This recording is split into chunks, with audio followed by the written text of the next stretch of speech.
Hey you guys, welcome and welcome back. We're going to have another conversation today. And this one is very important, especially if you've ever lived with someone or you've ever had a person gift you things or be in your space, okay? Be sure at first, before we get started, to like and subscribe to continue to catch the vibe. I'm trying to catch the sun, but at the same time the sun is super bright, so I'm kind of like walking the opposite way. Now what I want you guys to understand, okay, have you ever felt that it's been difficult for you to get a person completely and fully out of your space, whether it be your physical space, your mental space, your emotional space, your spiritual space? Okay, if you answered yes to that question, it could be because you have not thrown away something that still has that person attached to it. Okay, let's talk about it. Let's get into it. Let's discuss. Because a lot of the reasons that in my life, okay, in the past, a lot of the reasons why I was still attached to a person was because I still had possession of their things, whether it was old clothes, whether it was jewelry that they gave me, whether it was some type of furniture, or even bigger things like a home or a vehicle that I shared with that person. And I know it sounds strange, but if it was any type of items or possessions that I still had of that person, or something that was attached to the relationship or the connection that I had with that person, it was more difficult for me to get their energy off of me. Okay? It was more difficult for me to get them out of my life. It was more difficult for me to stop thinking about them and dreaming about them. It was more difficult for me to move on. And what a lot of you guys may not realize, no matter what the ticket price of the item is, or no matter what sentimental value it has to you, no matter what work that you put in to achieve said item, everything that we have and that we own holds energy, okay? The money that you earn holds energy, and when you spend it, your energy is attached to it, right? And I'm trying to get us to understand these different principles. Burp. Now, if you had a person in your life who was extremely controlling or obsessive or borderline, abusive, okay? That person may have given you something that is a representation of their energy. Or if it's not a representation of their energy, it's a vessel. It's like the Horcruxes on Harry Potter. It holds their energy, okay? And if you keep that item around, whether you still wear the jewelry or not, whether you still have the clothes in your closet and you put them on or not, they hold that person's energy. And that is how sometimes people can purposefully embed their energy into your life. It's some folks out here doing some things, y'all. Let's not act like people have not been dibbling and dabbling in spell work and, different practices like that for a long time. A lot of people do things. Oh, this is a nice light. Cat distribution system working still. The cat is walking with me. But a lot of people have been dibbling and dabbling in spell work and doing those types of things to purposefully keep you around, okay? We all know, at least from the 90s kids and maybe the 80s kids or whatever, I know. Oh, hey, how you doing?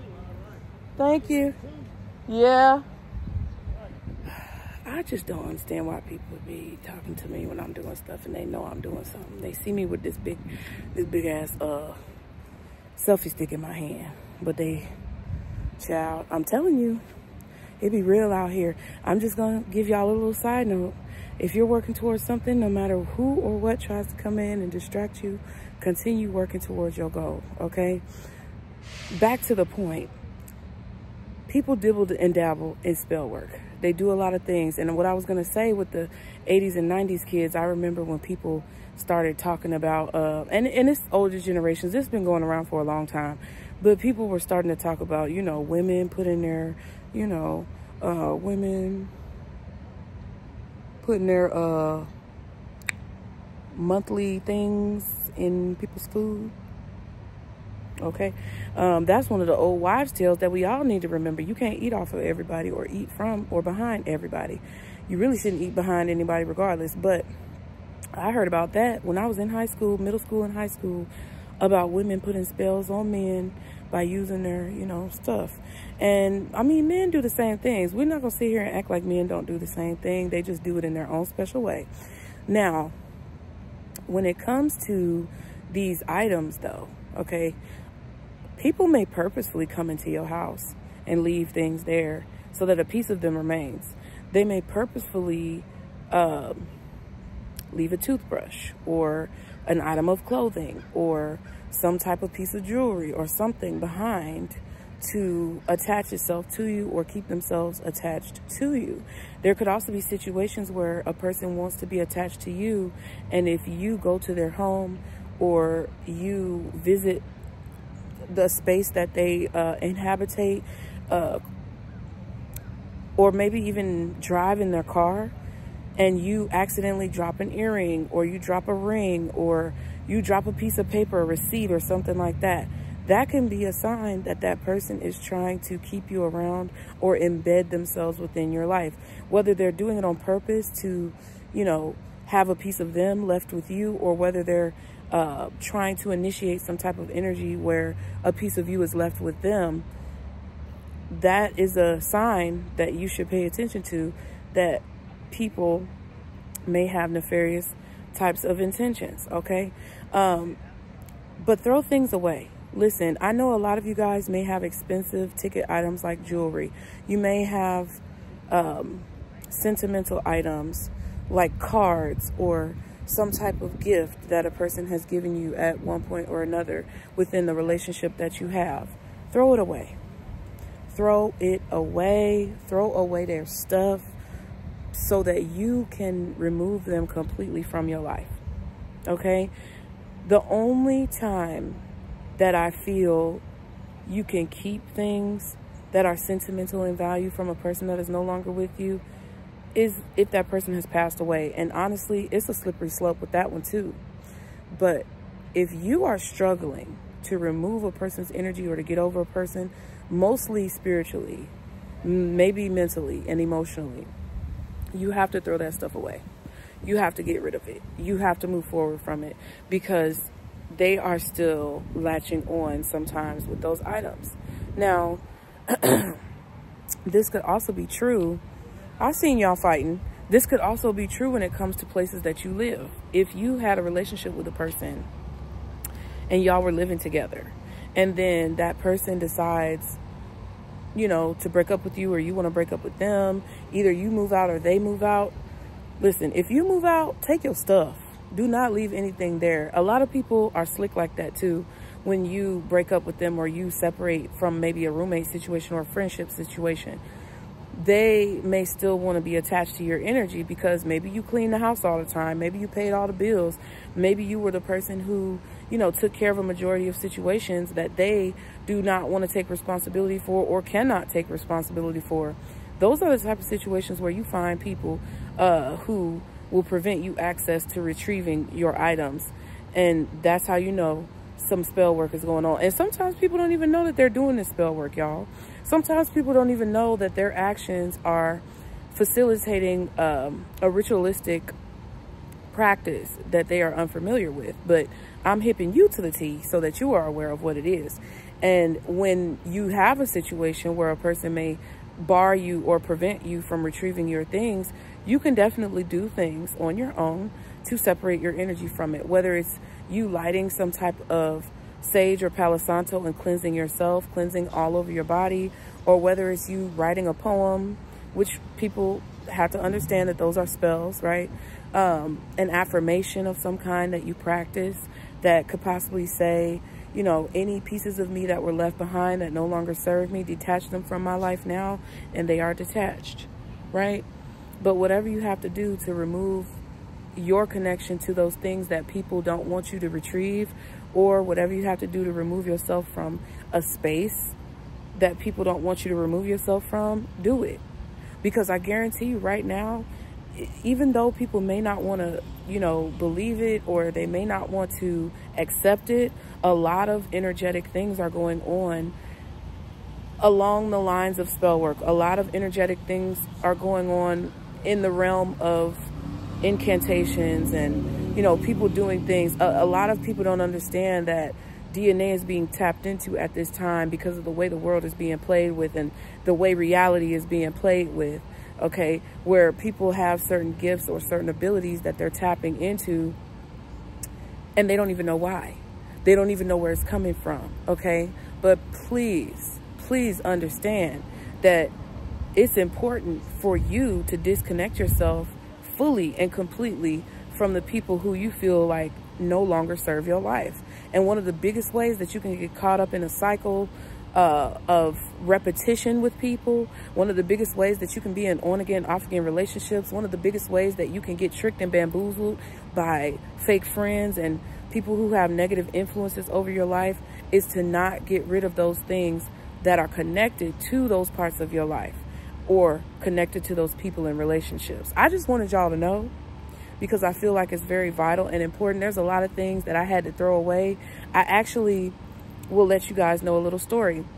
I just moved recently, and a lot of you guys know that I just moved, but I just moved completely to another city, a whole nother zip code. And where I was before, I was there for 7 years. 7 is a big number if you talk about numerology, but I was there for 7 years, you guys. And within those 7 years, I had 2 different people who lived with me in my house. I had several different, you know, friends and family members who had visited that home. I definitely have gone through a lot of personal things in that home, and I collected a lot of baggage, okay? Because what it is baggage. What it boils down to is the excess of a situation or a person or a relationship that is basically weighing you down. So I collected a lot of things over those 7 years. And a lot of the things that I collected, child, I didn't even realize that I collected so much shit, okay? I threw away so much stuff to the point where now my apartment, well, my townhouse that I moved into was empty, right? And basically, I knew that I had to throw a lot of things away because I wanted to completely refresh. I wanted to have a clean slate in everything that was coming into my life. And I know a lot of you guys who are drawn to this video are probably in situations where you've either just started to embark upon your clean slate, your fresh start, or you're thinking about doing it. And I want you to know to have confidence. I want you to know that you're going to get through it and you're going to figure it out. And everything is going to work out the way it's meant to be when it's meant to work out the way it's meant to work out. Now, let me just let you guys know, because this is kind of a testimony too, okay? Let's continue to walk because I feel like I need to walk. This is a little bit of a testimony because when I tell you I threw away everything, I had a house, I had a 3-bedroom house full of stuff, okay? A 3-bedroom house full of stuff. I had tables, I had sofas, I had beds, I had, you know, everything that I needed to fill up that home. When I tell you I moved into this place, I didn't have a dining room table, okay? I did not have a sofa. I didn't have any living room furniture. My living room was completely empty. I did not have a bed frame, which I still don't have a bed frame, but keep listening. I also threw away my kids. Well, I didn't throw away a lot of the stuff I gave away. A lot of the stuff went to people who were needing it or deserved it, you know, and things like that. And every bit of money that I earned from like selling furniture that I had or from giving things away, you know, dropping things off at Goodwill, whatever it was, every bit of money that I earned from that stuff that I was getting rid of, I used it towards my move to help pay for the truck, to help pay for boxes, to help pay for dollies, whatever it is that I needed. So I put that into the money for my move, right? When I tell you, now I've been in this place for about 3 months and my living room is not empty anymore. My living room is not empty anymore. And I would go in there and show you, but I don't want y'all all up in my business like that. Okay, mind your business. Okay, but my living room is not empty anymore. And that's because I trusted, okay? I trusted in my creator. I trusted in my abilities. And I'm still working on that, okay? Because it's not, listen, having trust in yourself is not easy, all right? but you have to teach yourself how to do it, because it will benefit you in the long run for a lot of situations that you can come in contact with throughout your life that require you to have unwavering trust and faith. And when you have unwavering trust and faith, fear it's a lot harder for the fear to encroach upon your space, in your head space and in your heart space, which will prevent you from making bad decisions. If you can prevent fear from encroaching upon your space, then you can prevent yourself from making bad decisions. Okay. But I trusted that things would be okay, and that whatever I needed, I would gain it and I would receive it. And people have come into my life. And it's interesting for me to even say this, because people have come into my life and literally provided me with all of the things that I've needed, and anything else that I still need, I know it's going to come to me. So sometimes if you've had maybe a relationship where somebody bought you a car, or they bought you a house, or they bought you some type of clothing or jewelry, or anything that you still wear or utilize on a regular basis, and that person caused a problem in your life, or they created some type of havoc or disarray in your life and in your space, I guarantee you that it is going to benefit you exponentially to remove that shit and throw it away. Okay? I don't care how much, you know, it costs. If there even is a chance that you could sell it, just be wise about what you buy with the money that you get, because sometimes, like I said, even money holds energy. So if you have a piece of expensive jewelry and you go take it to the jewelers and sell it, and then you use that money to buy something new to bring into your home, it is refreshing the energy, but there's a chance that that money could still be connected to that person in some way, shape, or form, and you may invite them back in with a new item in a disguise, which could symbolize or signify maybe not that person coming back into your life, but it could symbolize a metaphor or an experience where someone similar to them comes into your life, and they may be new to you, but they carry the same energy. Okay, peep game, my loves, because I'm trying to hip y'all to the T. All right, but overall, if you want to refresh your life and you really want things to move forward and you want positive change and progress, you have to be willing to release and let go of all of the things that you've collected over time, whether it's mentally, emotionally, physically, spiritually, mentally, literally, whatever. You have to be willing to release those things so that you can continue to move forward with less weight on your shoulders, with less baggage to carry. Okay, so I hope that helped you guys. As always, be sure to like and subscribe to continue to catch the vibe, and I will see y'all next time. Bye.